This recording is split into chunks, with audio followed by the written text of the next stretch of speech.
नमस्कार, स्वागत है आपका हमारे चैनल पर। मैं हूं आपके साथ शिप्रा सैनी।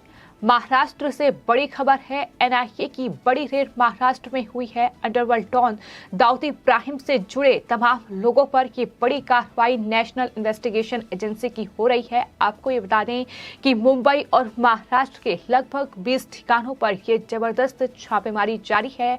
मुंबई के नागपाड़ा, गोरेगांव, बोरीवली, सांताक्रूज, मुरबा और भिंडी बाजार जैसे इलाकों में ये छापेमारी शुरू है और ये छापेमारी में कई हवाला ऑपरेटर, ड्रग तस्कर समेत कई ऐसे लोगों पर ये रेड की गई है जिनके अंडरवर्ल्ड डॉन दाऊद इब्राहिम से कनेक्शन सामने आए हैं। उन तमाम लोगों पर ये जबरदस्त छापेमारी लगातार जारी है। आपको ये भी बता दें कि इसी साल फरवरी में इस बारे में एक मामला भी दर्ज किया गया था और इससे पहले जो ईडी है उसने इस पूरे मामले में जांच की थी, जिसमें हसीना पारकर, जो कि अंडरवर्ल्ड डॉन दाऊद इब्राहिम की बहन है, जो कि अब इस दुनिया में नहीं है, लेकिन उनके ठिकानों पर छापेमारी की गई थी। इसके अलावा इकबाल कासकर, जो कि अंडरवर्ल्ड का करीबी है, उसके ठिकानों पर भी रेड की गई थी और जिसके बाद आपको बता दें नवाब मलिक को गिरफ्तार किया गया था, जो कि महाराष्ट्र सरकार में अल्पसंख्यक मंत्री हैं। यानी किस तरीके से ये पूरे जो रेड फिलहाल महाराष्ट्र और मुंबई के अलग अलग 20 ठिकानों पर हो रही है, उसके सीधे कनेक्शन जो है वो महाराष्ट्र में उद्धव ठाकरे सरकार से जुड़ रहे हैं। जिस तरीके से बीते दिनों इस पूरे मामले में ईडी ने अल्पसंख्यक मंत्री नवाब मलिक को गिरफ्तार किया और उसके बाद से वो लगातार जेल में बंद है। उन्हें कोई राहत नहीं मिल रही है। लेकिन इस बीच अब ईडी के बाद एनआईए ने महाराष्ट्र और मुंबई में 20 जगहों पर ये जबरदस्त रेड की है, जिसमें बताया ये जा रहा है कि जो अंडरवर्ल्ड डॉन दाऊद इब्राहिम के गुर्गे हैं, जो उनके सहयोगी हैं, शार्प शूटर्स और हवाला ऑपरेटर्स पर ये बड़ी कार्रवाई की जा रही है। बड़ी खबर सामने ये भी आ रही है कि एनआईए की इस रेड में जो छोटा शकील के बहनोई सलीम फ्रूट को एनआईए ने अपनी हिरासत में भी ले लिया है और ये भी कहा जा रहा है कि एनआईए ने शुएल खंडवानी में छापेमारी की है। ऑपरेशन क्लीन अप मुंबई, इस तरीके से लोग लगातार ट्वीट कर रहे हैं और बताया ये जा रहा है कि गृह मंत्रालय के निर्देश पर ये बड़ी और कड़ी कार्रवाई फिलहाल एनआईए की हो रही है। तो इस तरीके से अब जो सलीम फ्रूट है उसको हिरासत में लिया गया है और दाऊद इब्राहिम का सहयोगी है सलीम फ्रूट और कुछ अहम दस्तावेज जो हैं वो इस पूरे मामले में एनआईए को हाथ लगे हैं। इससे दाऊद इब्राहिम के साथियों को और कुछ हवाला संचालकों से जुड़े मुंबई में कई जगहों पर ये छापेमारी जारी है। जिस तरीके की जानकारी और तस्वीरें लगातार सामने आ रही है कि किस तरीके से जो कहीं ना कहीं एक आतंकी ग्रुप कह सकते हैं, जी कंपनी है, और किस तरीके से आतंकी साजिश वो रचती रही है। आतंक फैलाने की जो साजिश थी वो रची जा रही थी। इससे पहले ही एनआईए ने ये बड़ी रेड की है। बताया यही जा रहा है कि जो दाऊद इब्राहिम के सहयोगी हैं और जो रेड एनआईए की हो रही है वो काफी आतंकी अभियान की छापेमारी ही है। लेकिन सबसे महत्वपूर्ण बात यह है कि दरअसल ये छापेमारी कहीं ना कहीं उद्धव ठाकरे सरकार तक पहुंच रही है। जिस तरीके से पिछले दिनों दाऊद इब्राहिम और जी कंपनी पर जो ईडी ने शिकंजा कसा था, उसमें दरअसल नवाब मलिक का नाम सामने आया था, जिसके बाद अल्पसंख्यक मंत्री और एनसीपी के नेता नवाब मलिक को गिरफ्तार कर दिया गया और उसके बाद से नवाब मलिक जेल में बंद हैं।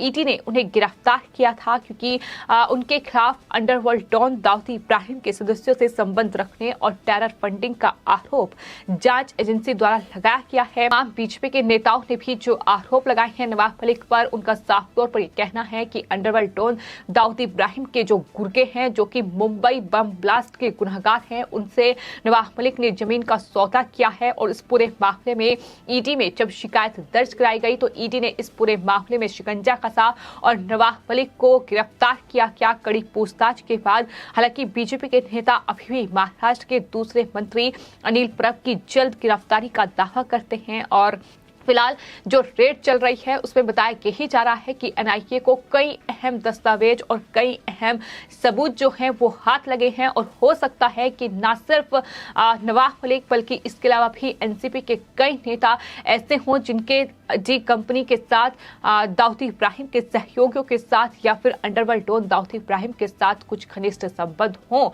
ऐसा हो सकता है जिस तरीके से ये तमाम अहम दस्तावेज जो हैं ये हाथ लग रहे हैं। तो फिलहाल ये बड़ी कार्रवाई जो है महाराष्ट्र में चल रही है, जहां मुंबई और महाराष्ट्र में कुल 20 ठिकानों पर एनआईए की ये जबरदस्त रेड जारी है। पत्रकार सुनील ठक्कर की ओर से ट्वीट किया गया है, जिसमें उन्होंने जानकारी दी है कि दाऊद इब्राहिम पूरे मुंबई में दंगों की योजना बना रहा था। दिल्ली और भारत के दूसरे स्थान पर भी दंगों की योजना थी। इसके लिए वो राजनेताओं का इस्तेमाल कर रहा था, व्यवसायी और बिल्डर्स का इस्तेमाल कर रहा था। मुंबई की मशहूर माहिम दरगाह के जो ट्रस्टी हैं सुहेल खंडवानी, उसके प्लेस पर भी एनआईए ने छापेमारी की है। ये समीर ठक्कर की ओर से जानकारी दी गई है। तो वहीं बीजेपी नेता मोहित काम्बोज का ट्वीट भी इस पूरी छापेमारी में सामने आया है। उन्होंने कहा है कि दाऊद इब्राहिम के बारे में मंत्री Nawab Malik partners and associates पर भी एनआईए का छापा पड़ा है। ये उनकी तरफ से महत्वपूर्ण जानकारी दी गई है। तो कुल मिलाकर इस पूरी रेड को लेकर तमाम अलग अलग जानकारी फिलहाल सामने आ रही है, लेकिन ये एनआईए का एक बड़ा अभियान है। इस साल की सबसे बड़ी छापेमारी इसे कह सकते हैं। जिस तरीके से underworld don Dawood Ibrahim, D company और डॉन से जुड़े तमाम गुर्गों के ठिकानों पर लगातार छापेमारी जारी है। इससे पहले जब हसीना पारकर और इकबाल कास्कर को ईडी ने हिरासत में लिया था, उस वक्त जो छानबीन की गई थी, उस वक्त जो ईडी को अहम दस्तावेज हाथ लगे थे, जो अहम सुराग उन्हें मिले थे, उसके आधार पर नवाब मलिक का नाम सामने आया था। जो डी कंपनी के जो तमाम लोग हैं उनसे जो ईडी ने पूछताछ की थी, उसमें नवाब मलिक के नाम को लेकर बड़ा खुलासा हुआ था और उसके बाद नवाब मलिक से कड़ी पूछताछ की गई, जिसके बाद नवाब मलिक से पूछताछ के बाद उन्हें हिरासत में ले लिया गया और फिलहाल नवाब मलिक जेल में बंद है। लेकिन फिलहाल नेशनल इन्वेस्टिगेशन एजेंसी एनआईए की रेड लगातार जारी है, जिसमें अंडरवर्ल्ड डॉन दाऊद इब्राहिम के सहयोगियों के खिलाफ ये बड़ा एक्शन फिलहाल चल रहा है। हम बार बार डी कंपनी का जिक्र कर रहे हैं, लेकिन ये समझना भी जरूरी है कि आखिर डी कंपनी क्या है। आपको ये बता दें कि डी कंपनी एक आतंकी संगठन है। इस आतंकी संगठन को संयुक्त राष्ट्र यानी यूनाइटेड नेशन ने की तरफ से प्रतिबंधित किया गया है और 1993 में हुए मुंबई बम ब्लास्ट के आरोपी दाऊद इब्राहिम को 10 साल बाद यानी 2023 में संयुक्त राष्ट्र संघ ने ही ग्लोबल आतंकी माना था और उसके बाद से ही उस पर $25 मिलियन का इनाम भी रखा गया। डी कंपनी दाऊद इब्राहिम द्वारा स्थापित की गई है और इसका पूरा नियंत्रण जो है वो उन्हीं के हाथ में है। गृह मंत्रालय के मुताबिक डी कंपनी और दाऊद इब्राहिम भारत में terror funding, narco terror, drug smuggling का व्यापार कर आतंक फैलाने का काम कर रहे हैं।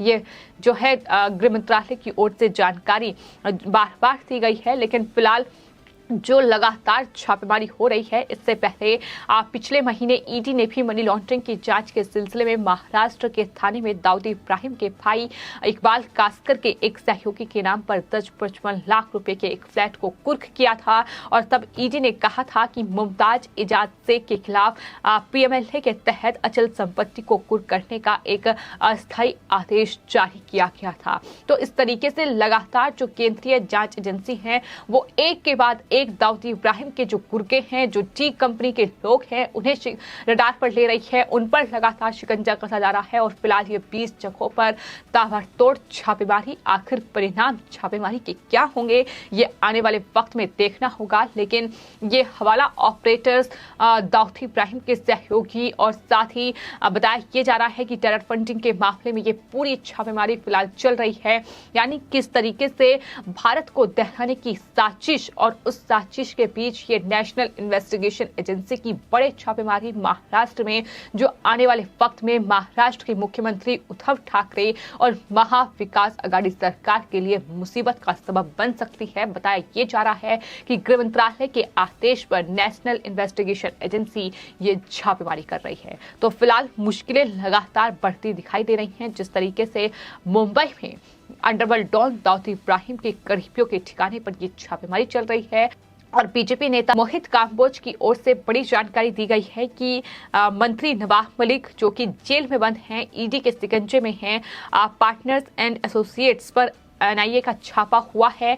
हालांकि इस पूरे बारे में जानकारी आने वाले वक्त में सामने आएगी, लेकिन फिलहाल ये एनआईए का बड़ा एक्शन ईडी के बाद, और देखना ये होगा कि आखिर एनआईए के इस एक्शन में क्या कुछ बड़े खुलासे महाराष्ट्र और मुंबई में अंडरवर्ल्ड डॉन दाऊद इब्राहिम और उनके गुर्गों पर होते हैं। और क्या सवाल यही बना हुआ है कि क्या महाविकास आघाड़ी सरकार के कोई और चेहरा ऐसा है जो इस पूरे कनेक्शन में हो सकता है? इस पर लगातार सवाल बने हुए हैं। फिलहाल आपकी इस पूरे मामले पर क्या राय है, हमें कमेंट बॉक्स में जरूर लिखें और चैनल को सब्सक्राइब करें। धन्यवाद।